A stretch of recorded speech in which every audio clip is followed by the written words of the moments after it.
बिस्मिल्लाहिर्रहमानिर्रहीम।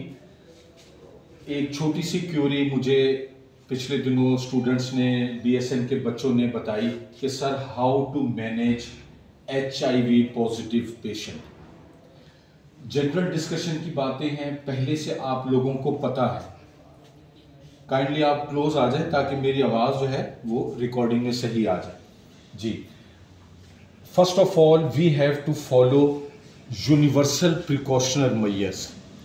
Universal precautionary measures कौन से होते हैं? जिनको हम कहते हैं PPEs, पर्सनल प्रोटेक्टिव इक्विपमेंट। इनको हम यूनिवर्सल प्रिकॉशनरी मेजर्स एक्चुअली कहते क्यों हैं? दिस इज़ बिकॉज कि ये तमाम एहतियाती तदाबीर दुनिया भर में फॉलो की जाती हैं और हर तरह की इन्फेक्शियस डिजीज़ की रोकने की तदबीर में ये इस्तेमाल होती है। ये तमाम की तमाम हिफाजती तदाबीर हर किस्म की इन्फेक्शियस डिजीज़ में काबिल अमल है। वो कौन कौन सी हैं? Number 1, personal protective equipment, most important. Personal protective equipment में हमारे पास face mask, gloves, head cap, apron, white coat and shoes. Last one, goggles. अच्छा, अब इसको हमने पेशेंट की डायग्नोसिस के मुताबिक थोड़ा सा मॉडिफाई भी करना है।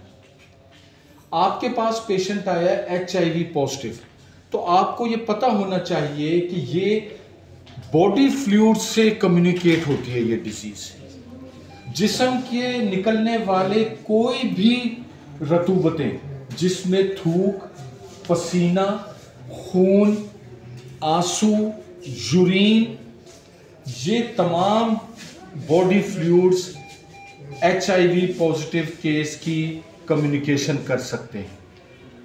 हमने इनसे बचना है।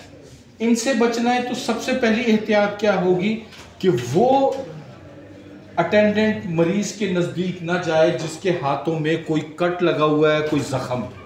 क्यों? कि हमारी स्किन जो है वो सबसे ज़्यादा हमें इम्यूनिटी प्रोवाइड करती है, बचाती है हमें। इसमें ब्रेक होगा तो मरीज का कोई भी बॉडी फ्लूइड हमारी स्किन के अंदर परमिएट कर जाएगा। नंबर 1। नंबर 2, आप आम इन्फेक्शियस डिजीज के लिए सिंगल ग्लव्स पहनते हैं PPEs में।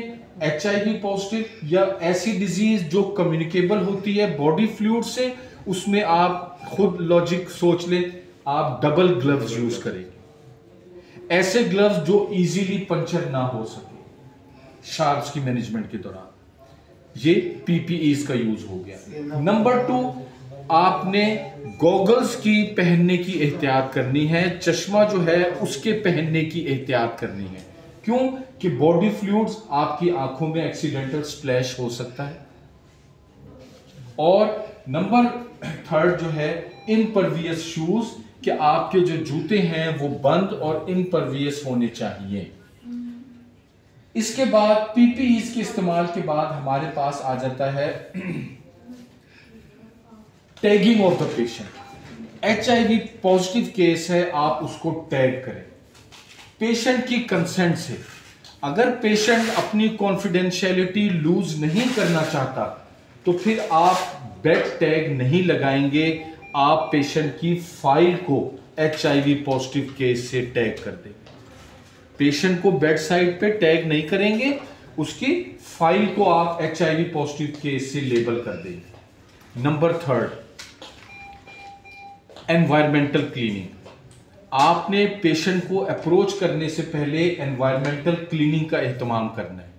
एनवायरमेंटल क्लीनिंग उसी एनवायरमेंटल क्लीनिंग का हिस्सा है जो आपको डेली बताई जाती है कि use of chlorinated liquid. HIV virus 2 चीजों से इनएक्टिवेट हो जाता है। Number 1, heating eight 100 degree centigrade. आप इतना टेम्परेचर दें जो 100 डिग्री सेंटीग्रेड हो, या फिर जो लोकल ब्लीच है, डोमेस्टिक ब्लीच, इसको सोडियम हाइपोक्लोराइड भी कहते हैं, क्लोरीनेटेड लिक्विड भी कहते हैं। वार्ड्स में जो प्रोवाइड की जाती है एडमिनिस्ट्रेशन की तरफ से वो 5% ब्लीच होती है। 5% ब्लीच को आपने बनाना है 0.5%। 0.5% ब्लीच का मतलब है 1:10 पार्ट लिक्विड प्रेपरेशन। 1 पार्ट जो है वो ब्लीचिंग लिक्विड होगा और 9 पार्ट्स जो हैं वो वाटर होगा। आपने 0.5% ब्लीचिंग लिक्विड बना लिया। अब आप जो पेशेंट से टच होने वाली सर्फेसिस हैं उनको साफ करेंगे। उनमें मोस्ट इंपॉर्टेंट जो है वो पेशेंट की जो साइड टेबल है उसकी टेबल टॉप है। पूरी टेबल नहीं साफ करनी, टेबल टॉप है। क्यों? कि हो सकता है उस पर आप अपनी स्टेथ रख दें, हो सकता है उस पर आप अपनी जो है मेडिसिन ट्रे रखें। Table top. नंबर 2, जो बेड के एंड्स हैं, सिरहाना और फुट एंड, इसको आप क्लोरीनेटेड ब्लीच से साफ कर दें। और ऐसे इंस्ट्रूमेंट्स जो आपने उस पेशेंट पे यूज करने हैं, इवन कि आपकी अपनी स्टेथोस्कोप है, उसका चेस्ट पीस है, उसको आप क्लोरीनेटेड वाटर से साफ कर लीजिए। आपकी टॉर्च है, हैमर है अगर आप पेशेंट पे यूज कर रहे हैं, ईसीजी लीड्स हैं, ये आप 0.5% ब्लीच से साफ कर लें। एनवायरमेंटल क्लीनिंग हो।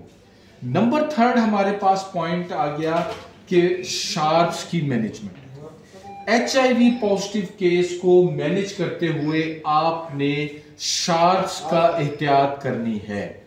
वो शार्प्स इसमें कौन कौन से हो सकता है? मोस्ट इंपॉर्टेंट जो है, सबसे पहले IV लाइन। आपको कहा गया है HIV पॉजिटिव केस है, आपने इसकी IV लाइन ओपन करनी है। HIV पॉजिटिव केस को डील करते हुए आपने तमाम काम ट्रे की मौजूदगी में करना है। No hand to hand handling over of objects. कोई भी चीज आपने HIV पेशेंट की अपने कोलीग को बाय हैंड नहीं पकड़ानी, आपने ट्रे में रख के देनी है उसे। ट्रे में रख के देने से कम्युनिकेशन के चांसेस बहुत कम हो जाते हैं। हो सकता है कि आपने स्टिलेट IV लाइन पास करने के बाद निकाला और आप अपने किसी कोलीग को पकड़ाने लगे, या आपने साइड पे रखा। नो, ट्रे होगी तो आप उसमें रखें। Chances of communication accidental prick इसमें बहुत कम हो जाते हैं।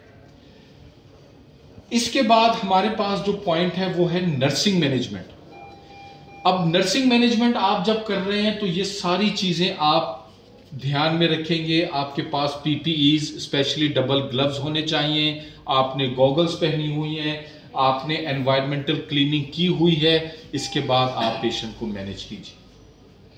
सो these are the general guidelines for management of HIV positive patient. Thank you.